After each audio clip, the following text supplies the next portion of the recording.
going to make this short and sweet. I'm Wade Henderson. I'm president of the Leadership Conference on Civil Rights.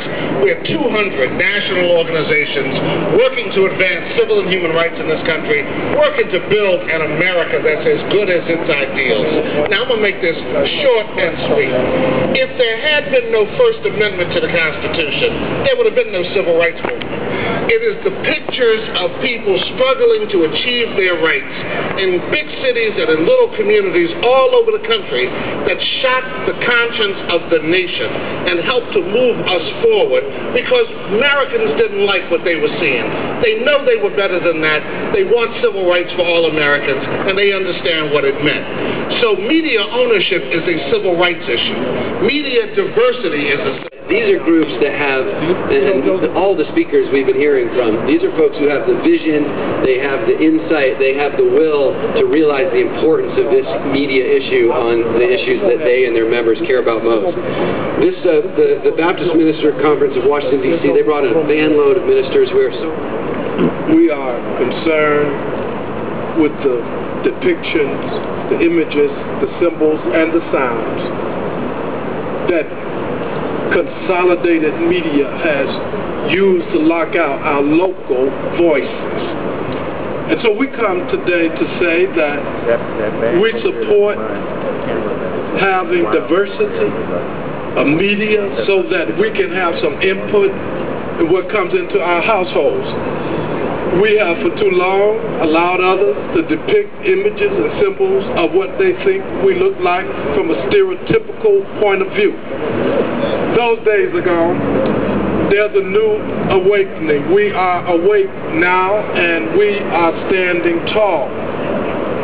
God gave the airways to all humankind, and we as preachers have come to share with you today, to join you, to say that we want a piece of our airways. We paid for it, we deserve it, and we want some say in it. And so we come to speak up and stand up and join with you to say the Lord is on our side, because He cares for all people, not just a few people who own the media and make decisions about what comes in our household. We determine what comes in our household because we pay taxes and we are concerned about our share. And so we want to be with you, and we want you to know that as clergy, we have a theological, we include the Lord in what we do. Because James Cone has said it this way, the Lord is on our side. Time is changing.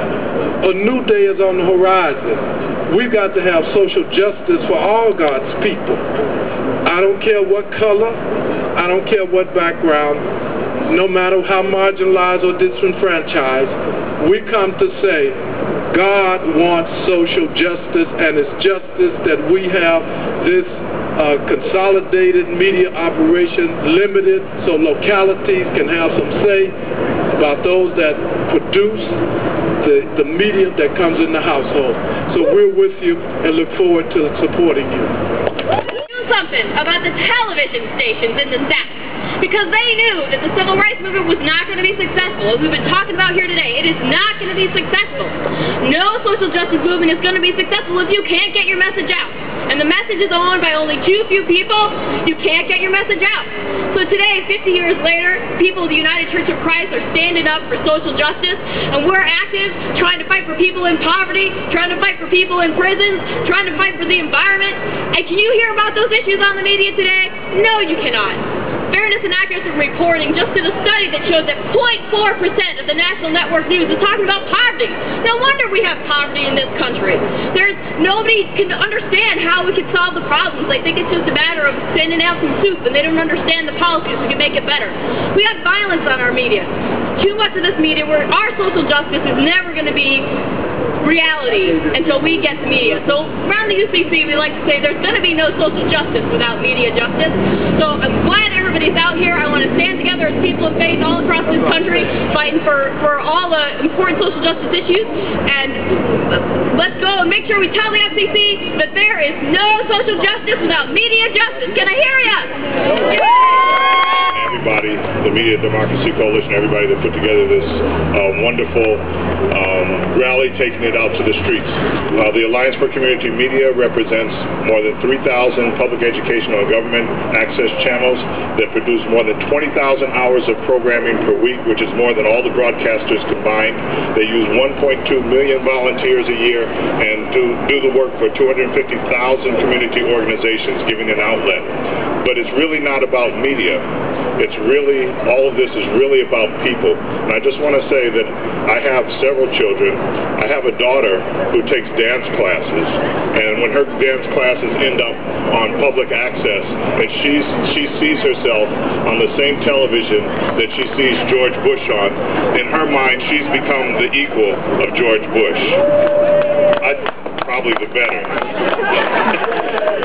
But the point of it is this, is that we are at the threshold where we can decide if we're going back to the kind of media that I grew up with, where there were 4 channels and you only ended up on TV if you were rich or a criminal, or we can go forward.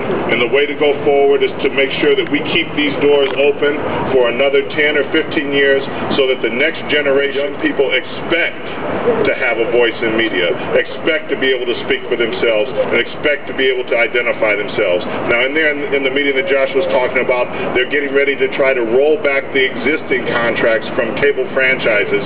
The access community is not going to allow this.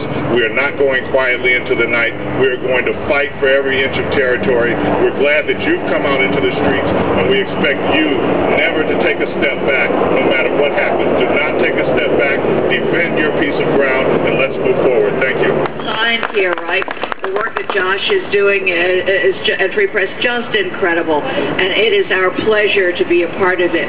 I am so happy here today to see almost every speaker refer to women, which does not happen. The Women's Media Center was created to make women visible and powerful in the media, and you know what works against that is media consolidation. The more levels you have at the top, the smaller, the fewer the companies, the lower women are in the ranks. Most people see women on local television, for instance, and think the problem has been solved.